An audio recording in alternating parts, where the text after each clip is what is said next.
Well, hello everyone, and welcome to today's SeedWorld Innovation Series webinar. My name is Alex Martin, and I serve as the editor of SeedWorld, and today I'm happy to be your host. Today we're talking about a really fun theme, next level high performance seed sorting. I'd like to say a big thank you to SeQso, who sponsored today's webinar. And with that, I'd like to introduce our speaker of the day.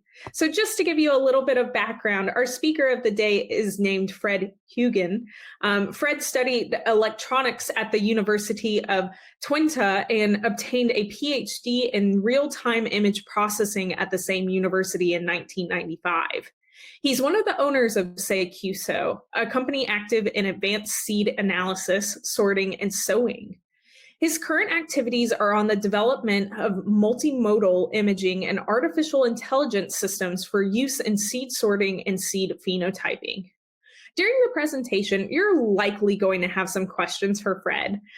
Please feel free to type these into the chat box at any time during the webinar, and we'll make sure to address them at the end of Fred's presentation during our Q&A session. We'll also have a few poll questions for you throughout the presentation. These are going to pop up in your chat box as well.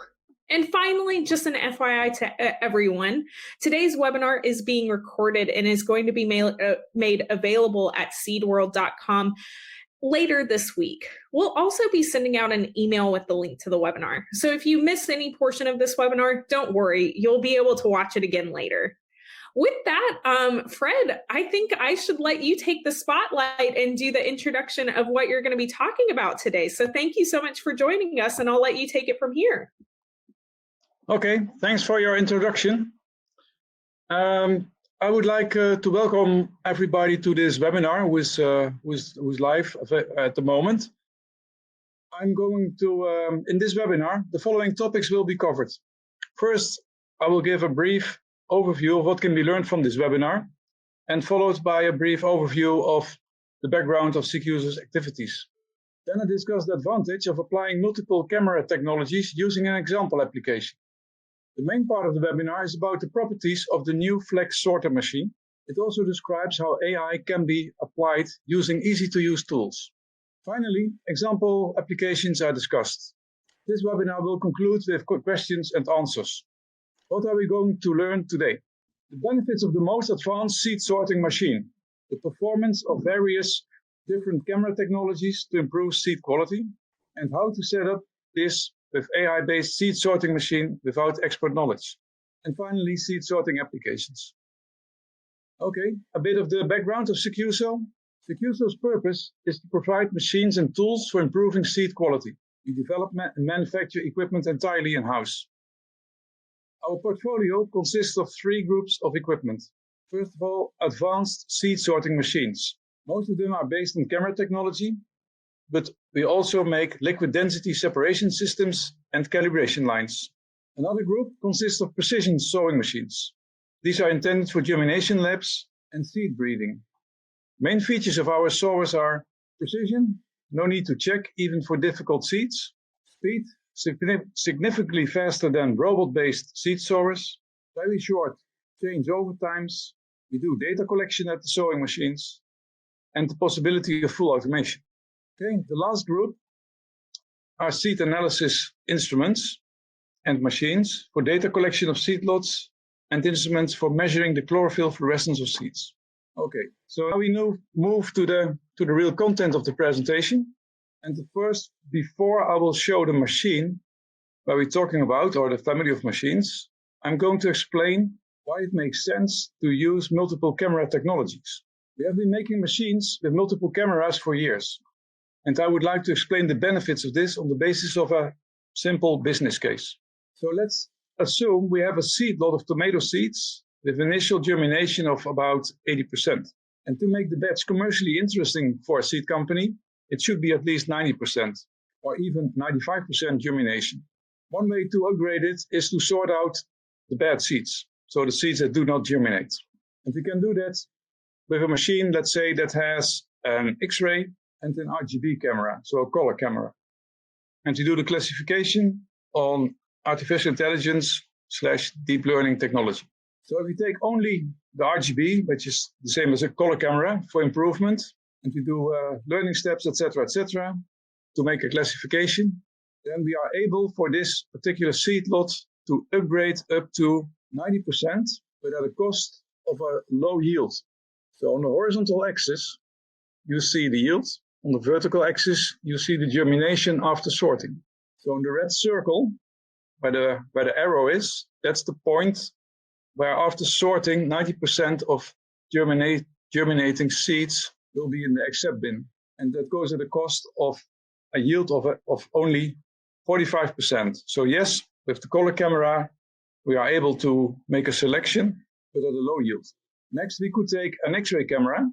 So that's one that looks inside the seed. And you can see at the pictures the embryo of the tomato seed.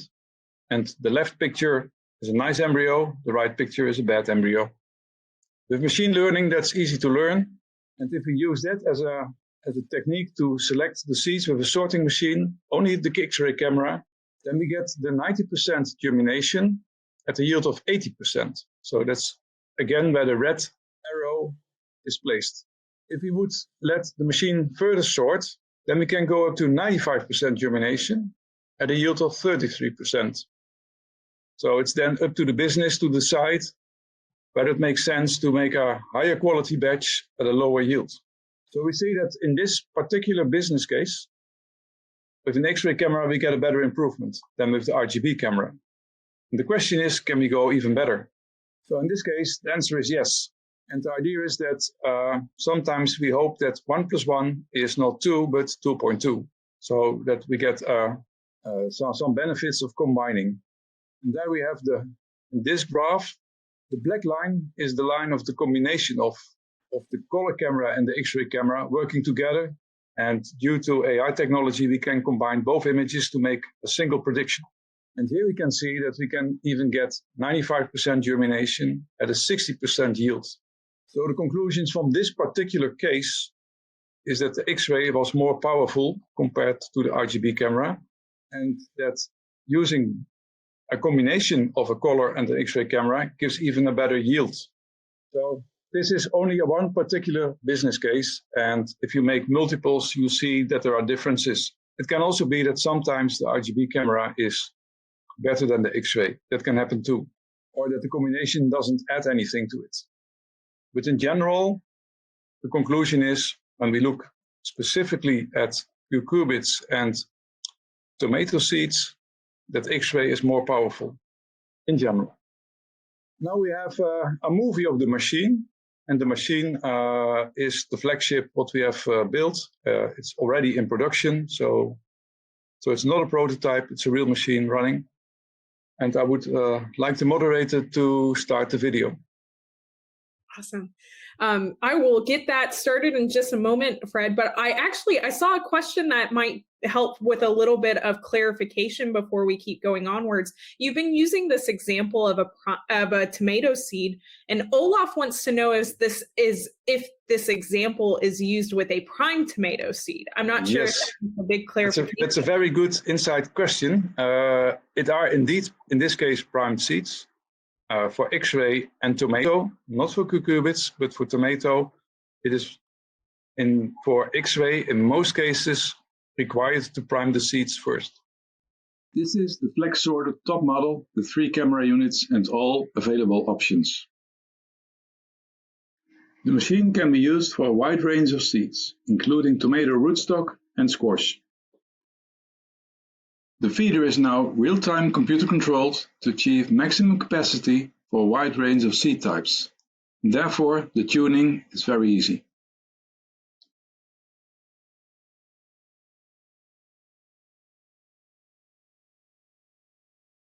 The first camera unit is the X-ray camera.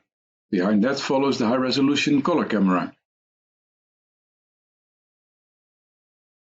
The last unit is the chlorophyll fluorescence camera that works on the basis of powerful excitation lasers.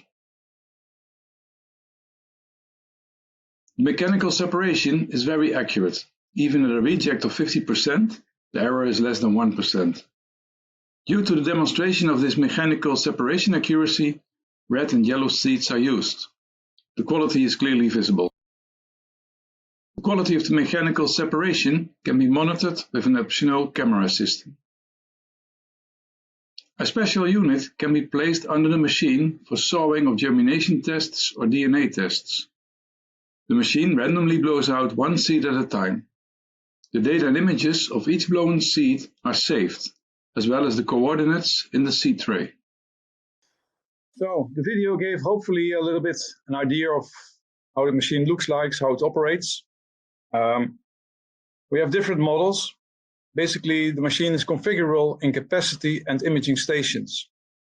And so up to 3 different camera systems can be used, like RGB is always available on the machine, but you can add as an option the X-ray and the chlorophyll fluorescence camera to it. And in the last quarter of this year, we hope to introduce an hyperspectral NIR camera to the machine. The seed handling is very precise, as I said in the video, and the rejection error is less than 1% at a 50-50 separation. And as an option, we can put a camera to it, which checks if seeds that should be blown out are blown out or just fall. And in that way, you have a real-time monitoring of how good the rejection is working. For sorting, the system uses AI-based sorting recipes.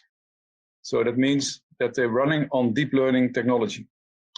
But of course, there is also the possibility to run it on a classical selection interface, like selecting on either shape or size or color or combinations of it.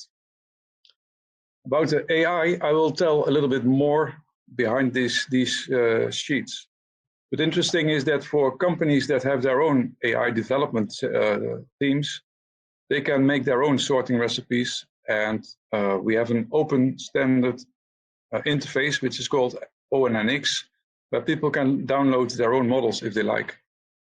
You saw also in the video the single seed sowing module.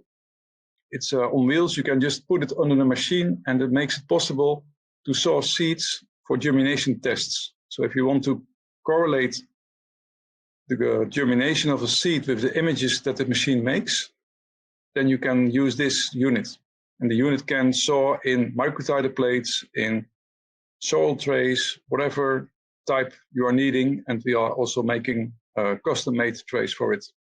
Of course, you don't need always a germination test. For instance, if you want to sort out seeds with only a black dot on it for some reason, then you can just present the machine first some seeds with a dot and later on some seeds without a dot, and use our artificial intelligence tool to learn the machine. So you don't need always to do a germination test, only if you want to correlate it. Finally, there are different models available for different needs. I will later tell a little bit about different applications. And of course, depending on the applications that you intend to use the machine for, you can look for the required capacity and accuracy, and of course also the budget available. So there's no single model. There are different models because we can configure it to the needs that you have. Okay, so is the FlexSorter beneficial for you? Because of course, these are nice words and promising results, but of course the proof of this pudding is in the eating. That is why we cordially invite you for a demonstration with your seeds. And in addition to demonstrations, we can support trial sorting. So we invite you then to operate the machine and the AI tools we supply for yourself. So it's just to experience the ease of use of this machine and the tools which come along with it. Of course, if you are not able to travel from far to the Netherlands, then we can do the trial for you. But then we have to work that out for the hours spent.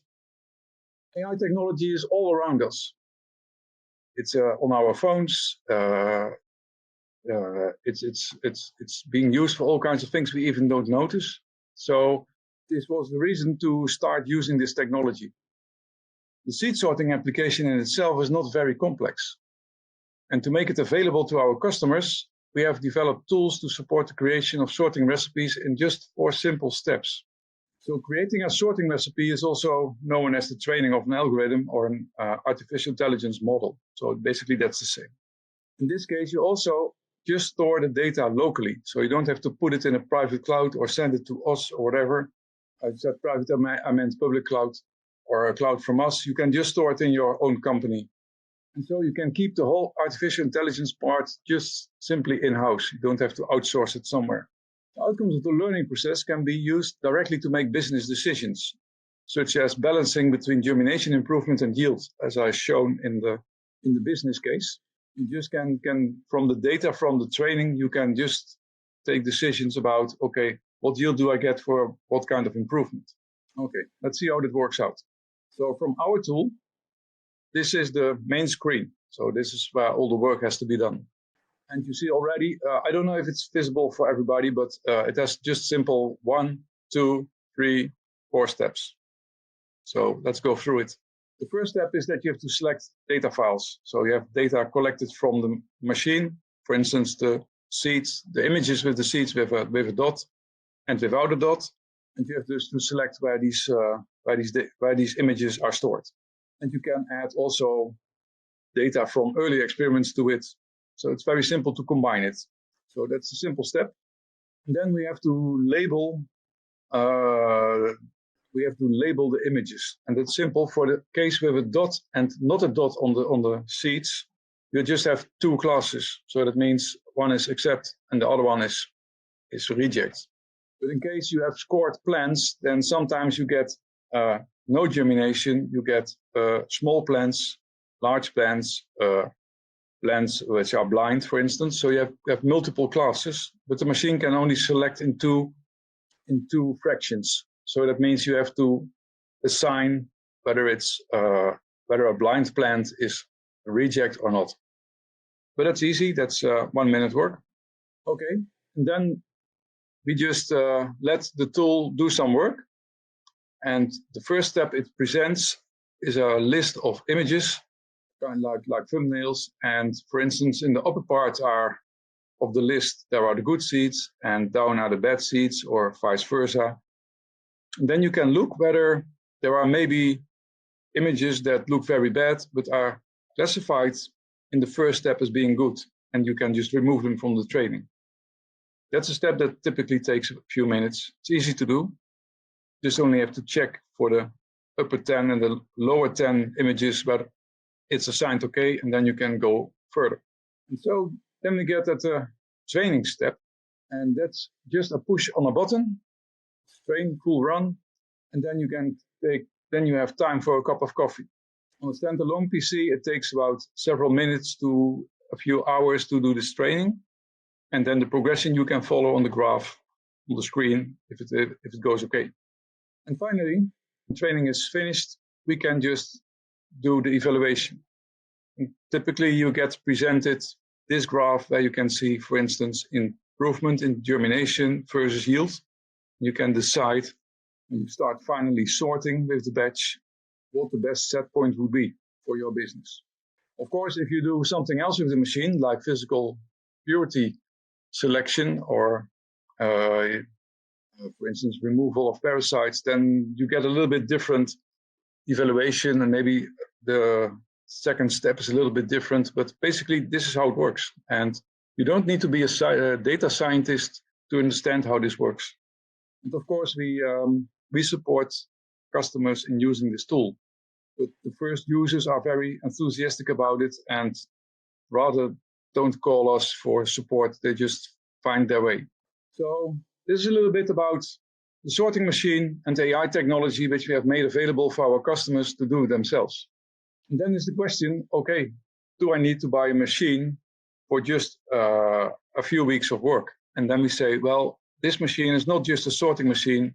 It's a kind of Swiss knife which can help you with a lot of problems you might find in your business. So of course, germination improvement, especially from greenhouse crops, is a very important application, but it can also for probability sorting, for instance, to sort out for breeding haploids, if that's somehow visible, which is for some crops. But it can also be used as a physical purity measuring device, finding out how physically pure your seed lot is. Or you can use it to measure a lot of seeds from a seed lot just to get an idea of length, width, shape, and to use it in your process. I don't go over all kinds of other things, but I would like to just, because I like the picture, is the parasite infection. So this system, especially the X-ray camera, is very good to detect parasite infections in seeds, because you just see the difference. Typically, if a parasite eats the seed, then the weight is not changed, so it's very difficult to get them out. But with X-ray, you can clearly see the parasites inside the seed. So that's also a nice application. So there are many applications where this machine is fits for, and doesn't need any change in the terms of how it mechanically works or how it software technically works. It's just the Swiss knife, which we hope everybody will enjoy. To end this presentation, I would say the FlexSorter machines are unsurpassed in accuracy and economy, and provide you with the best tool around to upgrade your seed lot to the maximum profit. So sort smart and save money. And I thank you very much for your attention, and we will see. Awesome. Thank you so much for the presentation, Fred. Well, now time, everyone. We have gotten to our Q&A session. If you have a question that you haven't gotten the chance to type in yet for Fred concerning anything that he just presented, type it into the chat box now. We will do our very best to get to every question in the chat. But to start off, I'll kick off one with one question of my own, Fred. What's the business model behind the purchase of the machine? Like, does it involve a monthly subscription or a yearly subscription, or do you have to pay any additional fees per crop that you're working with? Okay, it's very simple. You just buy a machine with what's called a perpetual license. So you only pay once, and then you can use the machine until eternity, basically. The only thing is that for software upgrades, so new functionality, you need a kind of maintenance contract. But it's not that you have to pay for additional crops or for a yearly subscription, etc. It's just a machine you buy and you can use it yourself. And the tools are just local on the machine or on a local PC. So you don't have to take any services from us to get the things running. I hope this answers your question. Awesome. Thank you so much. Another question we've gotten from the audience, and these are going to get a little bit more technical into what you were talking about, I think. Dustin wants to know, does the mechanical separation need to be adjusted based on crop type?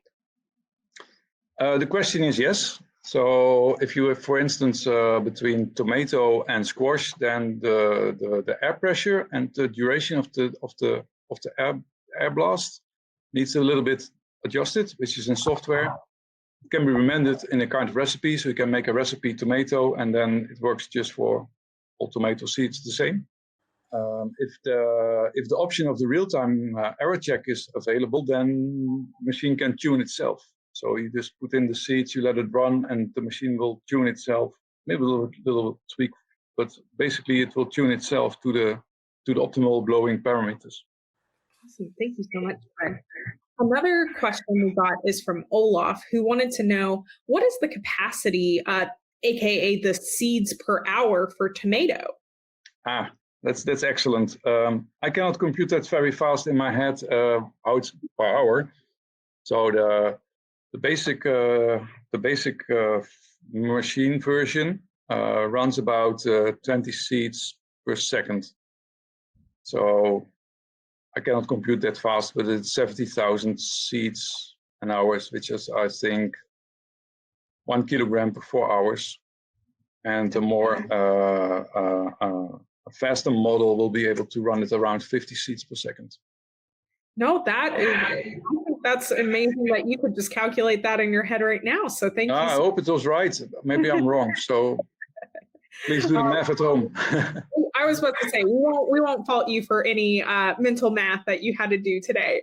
Another question, and I'm going to combine two audience questions we've got. One person asked, does the machine sort only based on color? And another person wanted to know if the FlexSorter could sort seed by size. So maybe just in general, What's kind of the capability of categories you can categorize and sort seed based on? Okay, so all models of FlexSorters have a color camera and can sort on size, shape, color, texture, that kind of things. So that can be done. And as an option, an X-ray camera can be added to it. A chlorophyll fluorescence camera can be added to it to make the type of applications and the accuracy of the selection better. I hope this answers the question. I hope so too. I think it did probably though. Another question we got from our audience is there any limitation for corn seed uses in the FlexSorter? Yes, I think that for certain, but I have to be careful because cannot disclose too much information we get from customers, but I know for some corn varieties you can sort on chlorophyll, and that's a measure then for vigor and germination. Right. And for other purposes, I do not know. But you can run corn over the machine. Yeah, that's okay. I think it's okay to be able to clarify that. You can't disclose some of the customer information you have. Yeah. Another question we got from the audience is, what amount of data is required for the machine learning for one sample? How much data? Mm-hmm. It depends a bit, but I'm just focusing on the business case of tomatoes. So for tomatoes, we know that when you start, the first test should be about 2,500 seeds. It's quite a lot. But over time, when you get more data from more varieties, from more batches, etc., the number of germination trials you have to add to the database goes quite rapidly down to probably a few hundred seeds per time. And if you're not concerned about maximum accuracy, then you can also try to make a run where you say, okay, I have already a model which was built in the past, and I just run the seeds over it without doing a germination test. Mm-hmm. So that's for the tomato case. But if you want to separate, for instance, on a kind of texture, so some seeds have a different texture than others, then maybe only let's say 200 images from each sample are enough to make the distinction. Mm-hmm. So you don't have to germinate anything, then you just present about 200 images to the machine, or you make the machine 200 images, which is about a few seconds of running the machine. And then you do it for the other class, and then the machine knows. Then you can learn it. Perfect. Maybe another question from me, before we hit into a different question from the audience from Trey, because I think this question will help lead into this audience question a little bit. Is an X-ray camera always needed for this sorter? No. It's there are even applications where an X-ray sorter doesn't benefit, but in general for cucurbits and tomato and pepper, for that type of seeds, then an X-ray is really in general the best accuracy. So you can improve the seed lots to the most. But there are, of course, if we look at cabbage, then a chlorophyll fluorescence camera can do the work as equally as good. So it depends a little bit on the application, but it's really a benefit. But on the other hand, it's also a matter of budget. Awesome. Thank you so much, Fred. Then Trey in our audience actually had a couple of more questions about the kind of X-ray operating system. So yeah. There's three questions in this. Please let me know if I need to repeat any of them. He asked, what is the spatial resolution of the three modalities? What are the X-ray source operating parameters, and are the X-ray source operating parameters configurable? Okay, to start with the last, yes, you can change let's say the power and the kilovolts, so it's a bit the spectrum of the X-ray source within a certain range. So between, let's say, 10 and 40 kilovolts, you can change it. Also the power. And what was the first question? Oh, there was the resolution. The resolution of the flagship, so the one that you saw in the video that has the highest resolution, it's about 20 microns for both the X-ray and the color camera. And for the chlorophyll, I guess it's 50 micron, but I don't know by head. But if you're only running big seeds like corn or cucurbits, you can relax a little bit on the resolution for the X-ray. Perfect. Thank you so much, Fred. Another question we got from Roman in our audience said, "What are the spectral capabilities of the NIR camera?" Yeah, so the NIR camera that we hope to introduce in the last quarter of this year has about 200 different wavelengths for each pixel. So we make an image. Every pixel has a complete spectrum of about 200 bands in the region of about 950 nanometers to 1700 nanometers. Perfect. And then another question I have, and again, I think this is a question from me that would lead in pretty well to one of our next audience member questions. For what crop/application is the chlorophyll fluorescence camera useful? Okay, we know that chlorophyll fluorescence is used for the brassicas, so the cabbage types. It's used for fennel. It's sometimes used for pepper. And for some other crops, I also know that it's being used, but it's something I can't disclose. Perfect. And then one of our audience members asked to just build off of that, and they use the chlorophyll fluorescence camera as an example. He asked if we use just one camera as an example, the chlorophyll camera for corn, can we improve throughput? Yes, so within the current machine you saw in the video, the X-ray is the limiting factor. So if there's no X-ray camera, then the throughput can be a little bit higher. And also, if there's belt can run faster, but then the separation unit will be a little bit less accurate. So that's then a trade-off. So there are two ways to make the throughput higher, except for having a wider belt and more cameras. By just skipping the X-ray camera, the machine will be faster. Awesome. Thank you so much, Fred. I have about 2 more questions left for you today, and then we'll go ahead and wrap up this presentation. Okay. Laura in our audience wanted to know, is there some type of API to integrate into the in-house software? I'm not sure if I understand that question, but if I interpret it as that people want somehow to connect to it, then we should talk. So we built the software ourselves, so we have full control. And it depends on what the API should be, but we can talk about that. That's a perfect response, Fred. Sometimes that's the best answer, is learning a little bit more about what's going on in your operation and figuring out how y'all can best solve the problem. So my final question for you today, Fred, is just let's talk a little bit. We kind of talked about data earlier, but let's talk a little bit more about the data storage.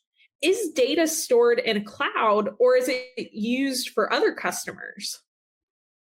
No, so the machine in itself is self-contained. So it's just a machine, and all data which comes out of it is stored either locally or can be stored on a business network or a private network of the company using the machine. We do not have access to it. We don't need access to that. And so the data can be just stored locally or in a private cloud, but is not shared with anyone. So it stays where it is. Perfect. Thank you so much. It's also the policy of our company not to share information which is seed related between customers. So that's sometimes where I have to say I cannot tell anything about it. Yeah. No, that is perfect. Thank you so much, Fred. I think that's a great way to conclude our Q&A session for today. So everyone, that's all the time we have for today. I'd like to give a big thank you for Fred for joining us, and a big thank you to SeQso for making this webinar possible. We'd also like to give a big thank you to everyone in our audience who participated. We had so many wonderful questions. Hopefully we were able to get you all of the answers that you need, and we hope you found this information of value. Again, just a reminder, a recording of this webinar is going to be made available later this week at seedworld.com, but you'll also get a recording into your inbox just for registering. So if you'd like to go over and watch any part of this webinar, again, you will have a recording sent to you. And just thank you again so much to everyone, and we hope you have a terrific day. This is Alex Martin of SeedWorld signing off. Bye-bye.